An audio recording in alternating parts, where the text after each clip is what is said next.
The Pixel 3a XL. Man, I'm really impressed with this one. It feels like Google redefining the Nexus line, if you guys remember the Nexus days. Except instead of great performance for the money, they're giving us a great camera for the money. Now this phone has some stiff competition because I look at a lot of stuff from China and overseas. So let's see how it stacks up. So a couple of quick things before we dive in.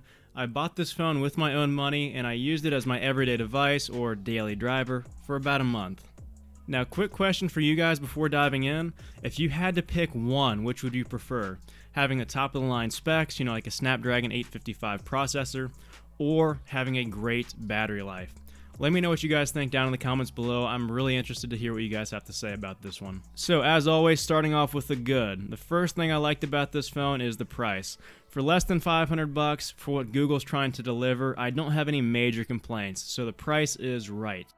With all these flagships these days pushing $1,000, it's refreshing to see a more mainstream phone here in the States for less than $500. Next up, the camera. This one's probably a no-brainer if you've been following the Pixel 3a series at all, but the camera is almost identical to the one that's on the Pixel 3 series. DxOMark just does not do these cameras justice when it comes to point-and-shoot photos.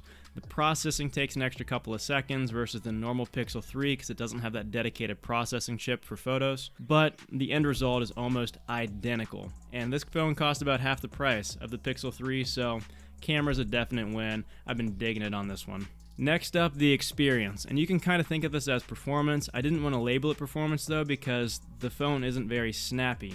Now, it's not that it's slow, I'm just saying snappy is like a OnePlus or a Xiaomi flagship device. So this is smooth, but it's not that, super snappy. Think iPhone or the normal Pixel line. Everything is pretty quick, pretty smooth, pretty fluid, but it's not that crazy snappiness. So overall, it's really solid. I've never really thought about having a budget processor in this phone because I don't really notice it. Next up is the battery. This kind of builds off my last point and the question that I asked you guys at the beginning of the video. The battery on this phone is awesome. I would make the trade-off of a snappy phone versus a great battery any day of the week. And you guys know that 5 to 6 hours of screen on time is kind of what I say is a good enough battery. Well, I'm getting 6+ hours screen on time on here. It's not phenomenal, it's not on the Mate 20X level, battery life-wise, but it is solid for sure. Next, the build. And this is probably kind of weird for some of you out there to hear this, but the build is plastic, and I can't tell you how much I love the build of this phone being plastic. It looks very similar to the normal Pixel 3 and 3XL on the back, but this plastic build means you don't have to use a case, and I hate cases, so I love having the plastic phone. It's relatively grippy, here on the bottom, the top is a little bit more slick, but that's also plastic there. I really dig the build of this phone. Not to mention you got that headphone jack there at the top too. But yeah, plastic build is awesome. The phone is light, it's grippy, you don't have to worry about the back scratching, so you don't have to put a case on it. You don't have to worry about the back shattering because it's not glass, so major win for me. Next up, and this is kind of hard to show off, the fingerprint sensor. It's on the back, it's physical, it's fast, it's reliable, it's accurate. Not much else to say there. I greatly prefer having a physical fingerprint reader to one that's in the screen, or none at all, Apple. Next up, audio. You've got stereo speakers on here, one that's bottom firing, one that's front facing, and then you also have a headphone jack. And with the stereo speakers, they are very good. They're not the best, they're not Pixel 3 or Mate 20X level, but they are still very good. They get really loud, they're clear. Not a ton of bass, but especially for less than $500, they are solid. And like I said, headphone jack at the top, not much else to say there. And the last thing that I really like on this phone is the screen. You can see I've got the brightness cranked right now, but we do have an OLED panel. Is it Samsung Galaxy S10 level? No, but hardly anything is. It looks great, it gets bright enough outside. Contrast is pretty solid. I've been really happy with the screen, especially for the price on this device. Now, moving into the less fun stuff, the bad, and what I did not like about this phone.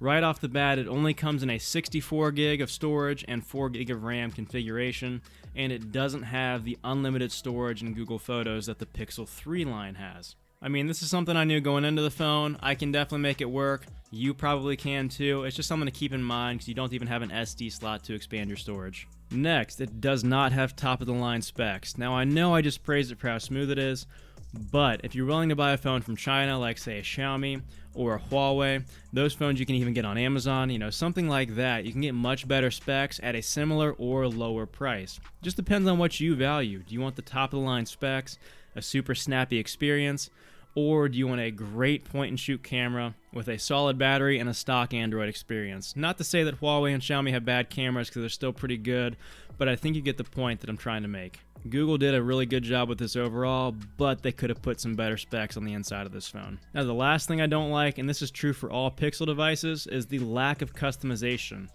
It's Android, but the customization you're super limited on. Like the toggles, for instance, you can't retheme it all. Down here at the bottom, you guys might notice that my back button's there bottom right, but I had to do an ADB command to do that through my computer. By default, it's there bottom left, and you can't move it. I can't bring back the navigation buttons even though I want to. I mean, simple stuff like that, you're just really limited as far as customization goes. Good news is, hey, no Android skin. Bad news is, well, you lose out on a lot of customization that Android skins bring. So again, this is a negative for me. Maybe it's not for you, it's just kind of personal preference, just something that you need to keep in mind, because I know I've got that button bottom right, and I want to make sure you guys know that no, that's not something you can change in the settings. Now, all of that brings us to the conclusion. If you live in the United States and you want a phone that's brand new for less than $500, the Pixel 3a or 3a XL are great options. But there are some caveats to that statement. You can get phones like a Huawei, a Xiaomi, or an Oppo on Amazon for around the same price, and they have good cameras, good enough batteries, and much better internals, so that's an option for you. Or if you want to buy a used phone, I just reviewed the LG G8 or something like the Galaxy S10e, you can find in this price range as well, and those are also solid options. But brand new, less than $500, this is the way to go. Anyway guys, that wraps this one up. Thank you so much for watching. Don't forget to like and subscribe if you want to see more content from me in the future, and I'll see you in the next one.